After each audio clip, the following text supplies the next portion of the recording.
What's up and good day mga boss? Welcome back dito sa aming shop, Aiming Ace Airsoft. Date today is December 28, 2025. So meron tayong bale 6 units to na for shipping.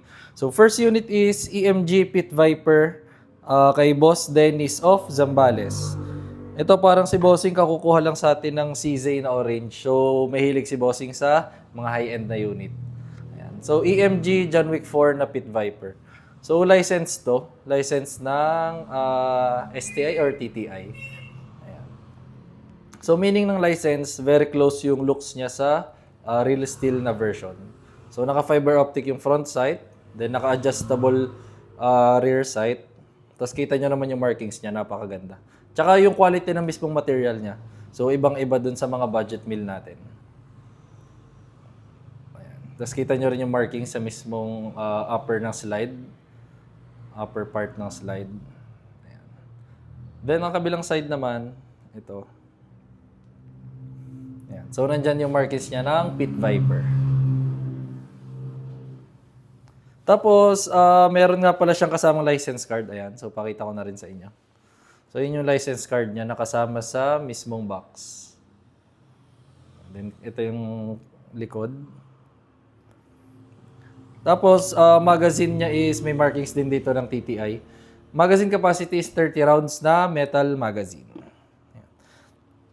Tapos, next unit ni Bossing is ENC 21, ay kay ano naman pala to, kay Boss CJ of Cagayan. So, ENC 2102 na black. Ayan. So, ito yung unit ni Bossing. ENC 2102 is yung John Wick 3 na Combat Master. Naka-fiber optic na rin yung front sight. Then, guys, ang ENC natin tsaka double bell is nasa budget meal na folder lang. Then, naka-adjustable na rin yung rear sight niya. Kabilang side, nandyan yung markings niya ng Combat Master. Magazine capacity is 30 rounds, high capa. Then, next unit naman is double bell 303 kay Boss Dustin of Quezon. 303, ito yung John Wick 4 na Pit Viper din. Yan. By double bell naman to. So, nasa budget meal na folder lang natin siya. Then, kabilang side. Okay. So, pakita ko sa inyo yung difference ng high-end sa mga budget meal. So, itong nasa left, itong nasa side na to. So, ito yung high-end. Yan. So, kayo na lang ang mag-judge. Pero guys, being honest, sa quality niya ng material, iba talaga kapag high-end talaga. Though medyo malayo naman ang price nila. Double ang price eh. So, kabilang side, pakita ko na rin sa inyo. Yan. So, ito yung kabilang side na difference nila.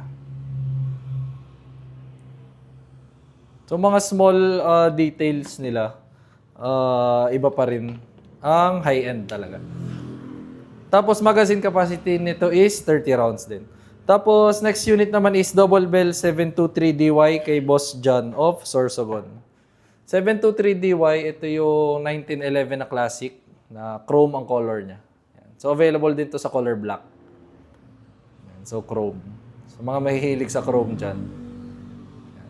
Yan, kabilang side, ito.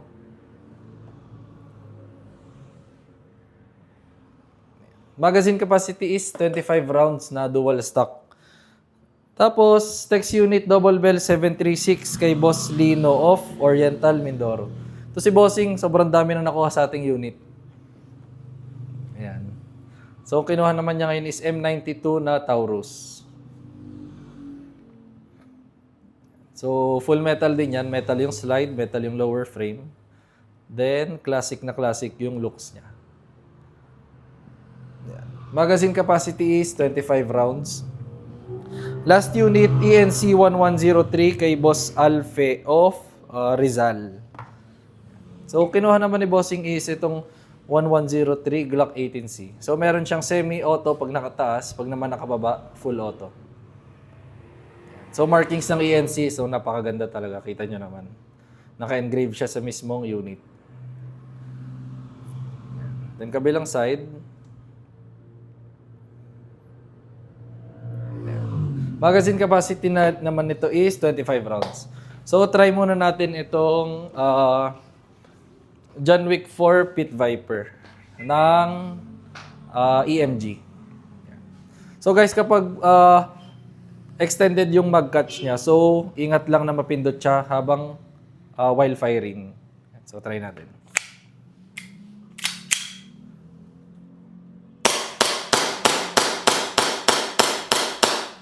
So slide lang. Tapos next unit naman is ENC 2102 John Wick 3 na Combat Master.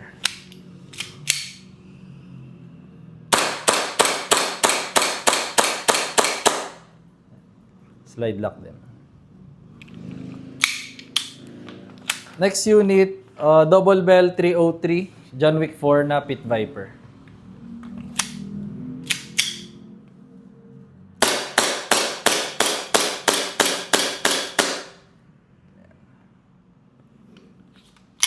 Next unit is Double Bell 723DY 1911 na classic.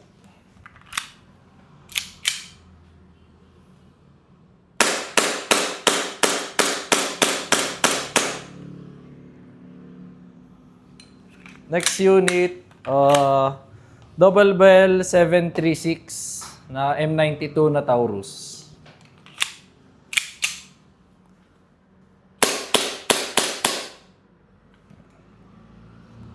Tapos, next unit naman is ENC 1103 Glock 18C. So, semi-auto pala muna guys. Full auto, baba nyo lang itong selector. Ayan. So, burst fire lang. Ayan, slide lang. So, yun lang guys. Mabilisan na video lang at test ng mga units. If may inquiries kayo, message lang kayo sa aming page, Aiming Ace by CJO. Thank you!